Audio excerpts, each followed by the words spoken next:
خدا یسوع مسیح کے زندہ اور جلالی نام میں آپ سبوں کو میری طرف سے سلام پہنچے۔ آج ہم کلام مقدس میں سے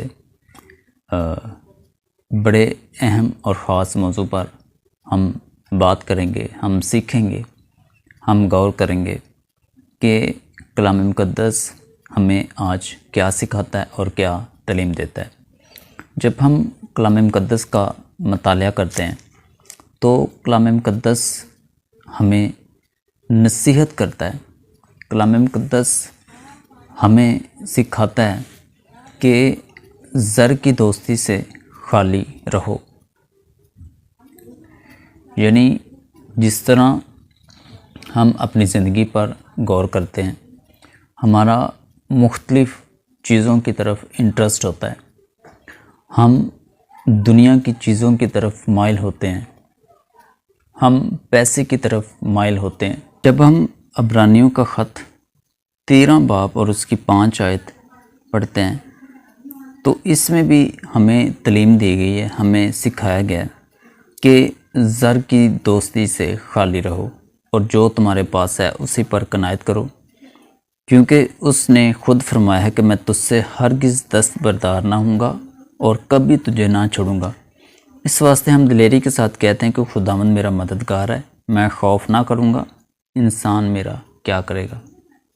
اس آیت میں بھی ہمیں تعلیم دی گئی ہے کہ زر کی دوستی سے خالی رہو۔ بڑے اہم اور خاص موضوع پر کلام مقدس نے ہمیں سکھایا کہ ہمیں کس طرح اپنی لائف کو بسر کرنا ہے، کس طرح ہمیں اپنی لائف گزارنی ہے۔ ایک ہے خدا میں رہ کر زندگی گزارنا، اور دوسری وہ لائف ہے جو مادی چیزوں کی طرف انسان دھیان لگاتا ہے، ان کو حاصل کرنے کے لیے کوشش کرتا ہے، ان کو حاصل کرنے کے لیے کام کرتا ہے۔ لیکن کلام مقدس بیان کرتا ہے کہ جو دینداری ہے بڑے نفع کا ذریعہ ہے، کیونکہ نہ تو انسان اس دنیا میں کچھ لے کے آتا ہے اور نہ ہی کچھ اس دنیا سے لے کے جاتا ہے۔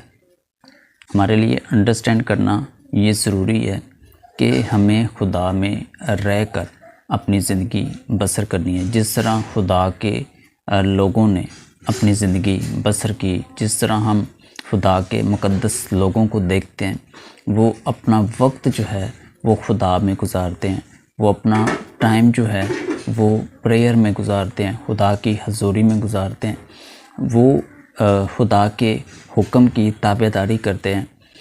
جب ہم کلام مقدس کو پڑھتے ہیں تو ہمیں ایک واقعہ ملتا ہے۔ کلام مقدس میں ایک شخص جو ہے وہ یسوع مسیح کے پاس آیا اور کویسچن کیا، سوال کیا کہ میں کیا کروں کہ ہمیشہ کی زندگی پاؤں۔ تو یسوع مسیح نے اس کو جواب دیا کہ تو حکموں پر عمل کر۔ لیکن اس شخص نے جواب دیا کہ میں حکموں پر عمل جو ہے وہ بچپن سے کرتا ہوں۔ تو یسوع مسیح نے جب اس کی طرف دیکھا تو یسوع مسیح کو ترس آیا اور اسے یہ حکم دیا کہ اپنا سب کچھ غریبوں میں بانٹ کر میرے پیچھے آ جا۔ اور جب اس نے یہ سنا تو وہ افسردہ ہو کر چلا گیا، کیونکہ وہ دولت مند تھا، لہذا وہ چیزوں کو چھوڑنے کے لیے تیار نہیں تھا۔ جب ہم کلام مقدس کو پڑھتے ہیں تو ایک اور واقعہ ہم دیکھتے ہیں زکئی کا، کہ زکئی جو شخص تھا وہ چھوٹے قد کا تھا اور یسوع مسیح کو دیکھنے کا بڑا مشتاق تھا۔ جب اس نے یسوع مسیح کو دیکھنا چاہا، دیکھنے کا مشتاق تھا، تو وہ ایک درخت پر چڑھ گیا۔ لیکن جب یسوع مسیح نے زکئی کو دیکھا تو یسوع مسیح نے اس کو یہ بولا کہ تو نیچے آ، مجھے تیرے گھر جانا ضرور ہے۔ اور جب یسوع مسیح اس گھر میں اترا تو اس شخص نے ضیافت کی، اس نے اپنا مال جو ہے وہ غریبوں کو بانٹ دیا اور اس نے بڑی خوشی کی۔ آج ہمیں فیصلہ کرنا ہے کہ ہم کن چیزوں کی طرف اٹریکٹ ہوتے ہیں۔ اور یسوع مسیح نے زکئی کے بارے میں بولا، اس شخص کے بارے میں بولا کہ آج اس گھر میں نجات آئی ہے۔ اس شخص نے نجات حاصل کی۔ اس نے اپنا سب کچھ غریبوں میں بانٹ دیا، اس نے اگر کسی کا ناحق لیا تو اس کو جو ہے وہ واپس لوٹایا۔ آج ہم فیصلہ کریں، آج ہم اپنی زندگی پر غور کریں، آج ہم فکر کریں ہم کن چیزوں کی طرف مائل ہوتے ہیں۔ کلام مقدس میں لکھا ہوا ہے کہ اگر کوئی آدمی سب کچھ حاصل کرے اور اپنی جان کا نقصان کرے تو اسے کیا فائدہ؟ اگر کوئی شخص اس جہاں میں، اس دنیا میں سب کچھ حاصل کرتا ہے، وہ شہرت کو حاصل کرتا ہے، وہ دولت کو حاصل کرتا ہے، لیکن جب وہ اپنی جان کا نقصان اٹھائے تو اس کو کیا فائدہ؟ آج ہمیں غور کرنا ہے۔ دنیا میں جب ہم دیکھتے ہیں بڑے بڑے دولت مند ہیں، بڑا انسانوں کے پاس پیسہ ہے، لیکن اگر وہ اپنی جان کو بچا نہیں سکتے تو ان کو اس پیسے سے، اس روپے سے، اس دولت سے کیا فائدہ؟ لیکن جب ہم خدا میں زندگی گزاریں گے، خدا ہمیں بلیسنگ کے طور پر سرفرازی بھی دے گا، برکت بھی دے گا اور ہمیں ہر ایک چیز سے نوازے گا، تو یہ ہمارے لیے برکت ہے۔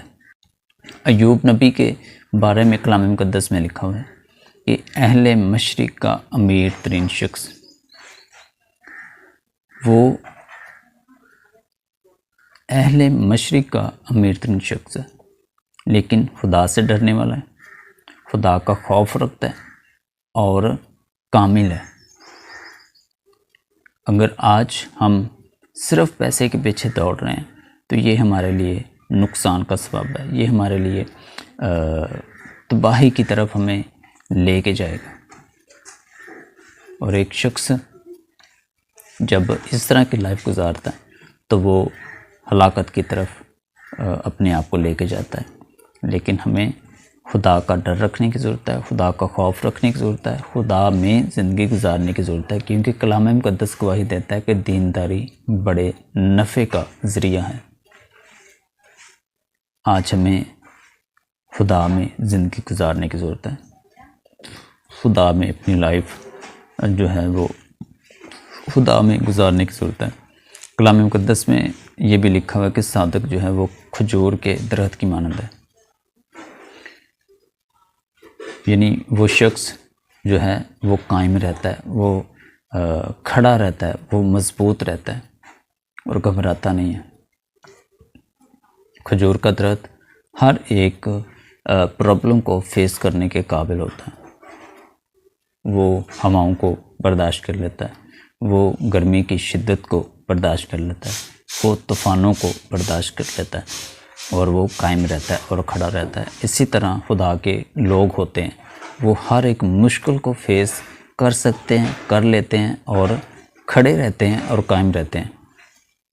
ہمیں ہمیشہ سوچ سمجھ کر فیصلہ کرنا ہے، سوچ سمجھ کر ڈیسیژن لینا ہے کہ ہمیں کیا چیز اپنی زندگی میں رکھنی ہے اور کن چیزوں کو ہمیں اپنی زندگی سے مائنس کرنا ہے۔ خدا اس کلام کو اس طرح سے بڑی برکت دے، آمین۔